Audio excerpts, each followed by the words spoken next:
O'sha paytlar Sovet davri edi. Qo'shrabot qishlog'ida suv ombori quriladigan bo'ldi.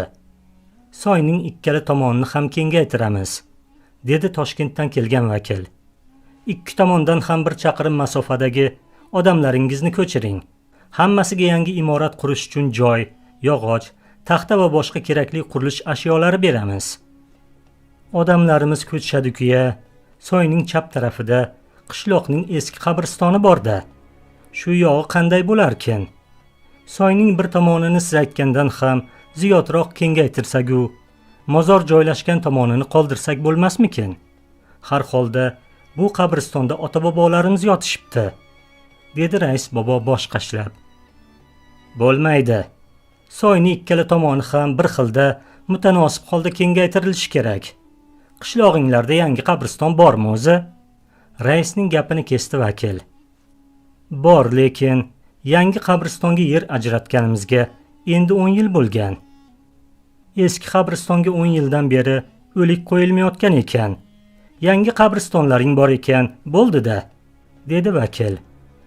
Haligi mulla bobolar 100 yildan ortiq o'lik qo'yilmagan qabristonnigina buzsa bo'ladi deyshadi-ku. Endi qayerdagi mulla bobolarni aytganiga qarab ish qilishimiz qoluvdi, g'ijindi vakil. Mulla bobolaringizni emas, partiyani aytgani bo'ladi, rais, partiyani. Bildingizmi? Bildim, dedi partiya so'zini eshitib shoshib qolgan rais bobo. Nima desangiz shu? Mana bu boshqa gap. Sizga 1 oy muhlat. Soyning ikkala tarafidan ham ko'chiradiganlarni ko'chirasiz. Roppa-rosa 1 oydan so'ng bu yerga qudratli texnika bilan kelamiz va ishni soyning o'rnini kengaytirishdan boshlaymiz, dedi vakil. Oradan kunlar o'tib xuddi shunday bo'ldi. Birov ko'nib, birov ko'nmay, butun qishloq aholisi salkam 10 chaqirim naridagi yangi qishloqqa ko'chib ketishdi. Eski qishloq esa urush kinolarida ko'rsatiladigan vayronaga aylanib qoldi.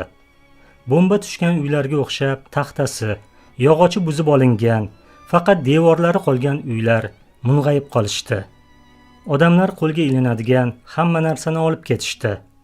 Bir zamonlar hayot qaynagan, bolalarning shovqiniga to'la qishloq huvillab, tuproq ko'chalari kimsasiz bo'lib qoldi. Roppa-rosa 1 oydan keyin katta buldozerlar suvi qurigan soyning ikkala tarafini pastga qarab sura boshladi. Eski qabristonni ham buldozer sura boshladi. Rais boboning topshirig'i bilan 3-4 yigit tuproq surilishi bilan ochilib qolayotgan qabrlardagi suyaklarni qoplarga solishib, yangi qabristonga olib borib ko'mish bilan mashg'ul bo'ldi. Har kuni bir necha qopdan suyaklarni, bosh chanoqlarni olib borib, yangi qabrga ko'mishdi. Bir payt buldozerchi baqira boshladi. Odamlar, mana buni qaranglar. Buldozerni to'xtatib qo'yib, ochilib qolgan yangi qabrga hayrat bilan tikilib qolgan buldozerchining bu gapidan hamma shu tomonga yugurdi. Toshloq joy o'pirilib, bir qabrning yoni ochilib qolgan. Uning ichida oppoq kafandagi jasad buzilmay turar, hatto kafan ham eskirmaganda edi. Ko'rgan odam bu murda kechagina qo'yilgan ekan, deb o'ylashi aniq edi. Toshlar orasida qo'yilgani uchun bu jasad buzilmay saqlanib qolganga o'xshaydi, dedi kimdir. Kimdir bilmasdan yaqin orada bu yerga kimnidir dafn qilgan bo'lishi ham mumkin. Balki kimdir bildirmasdan yaqin orada bu yerga kimnidir dafn qilgan bo'lishi ham mumkin. Nima bo'lganda ham olib chiqinglarchi, ko'ramiz, dedi Toshkentdan kelgan vakil. Eski jasadlarning qoldiqlarini qoplarga solib yurgan yigitlar barvarakayiga orqaga chekinishdi. Biz qo'rqamiz, dedi ulardan yosh kattarog'i. O'likku nimasidan qo'rqasizlar, dedi vakil va buldozerchiga qarab dedi. Qani tushunchi? Bu mening ishim emas, dedi orqaga tisarilgan buldozerchi. Men qabrdan o'lik olib chiqmayman.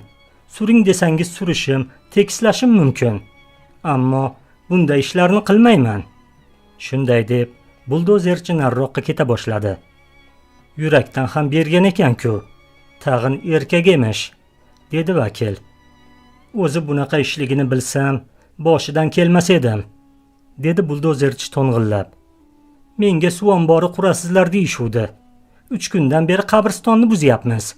Kecha tushimga o'lgan otam kirdi, o'liklar kirdi. Men ketaman, ishlamayman bu yerda. Buni eshitgan vakil, oralaringda o'likdan qo'rqmaydigan odam bormi o'zi? dedi zarda bilan. Hech kimdan sado chiqmadi. Qurilishda band bo'lganlarning bari shu yerga yig'ildi. Ammo murdani qabrdan olishga hech kimning yuragi betlamadi. Murdani esa olib chiqib boshqa joyga dafn qilish kerak edi. Murda suv ombori qurilishiga to'sqinlik qilayotgandi.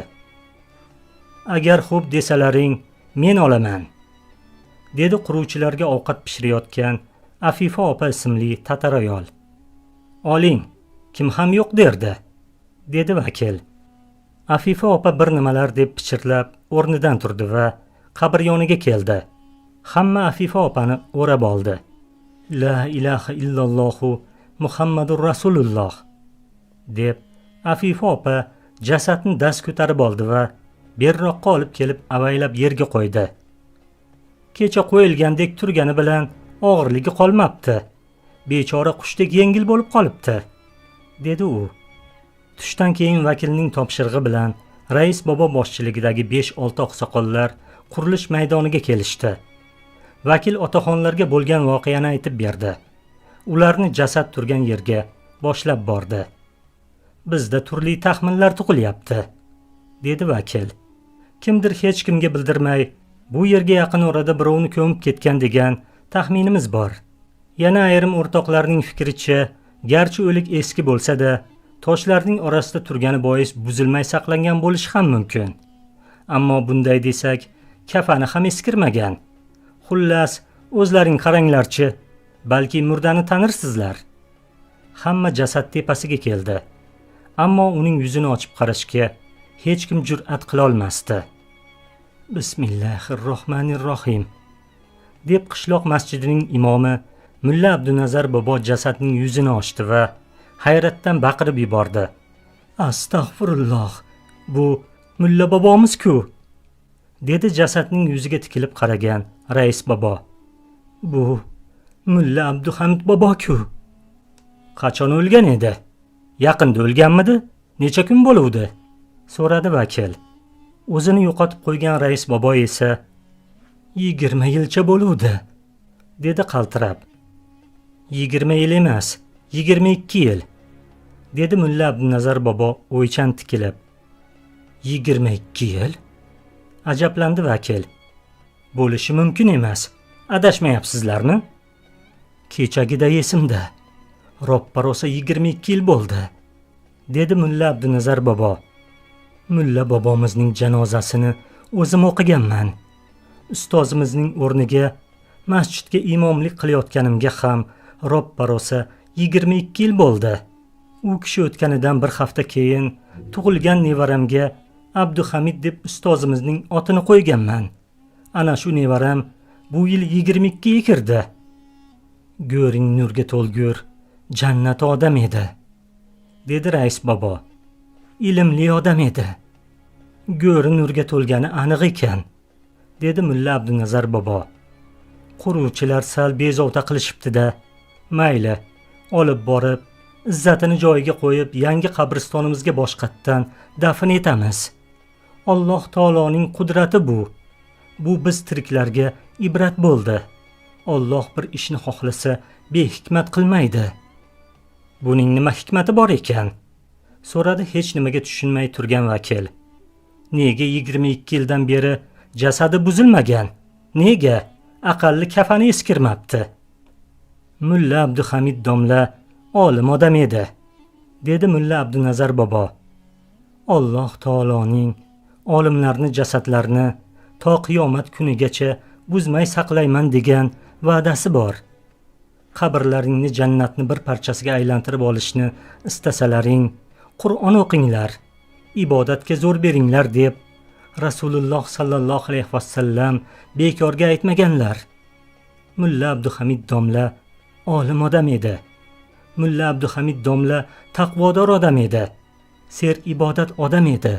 Tirikligida qabrini jannatga aylantirib olgan odam edi, dedi oqsoqol. Ertasi kuni yaqin atrofdagi qishloqlarning odamlari Mulla Abduhamid boboni qaytadan dafn etish uchun yig'ilishdi. Ularning orasida birinchi marta ustiga chopon, boshiga do'ppi kiyib, belini bog'lagan Toshkentdan kelgan vakil ham bor edi.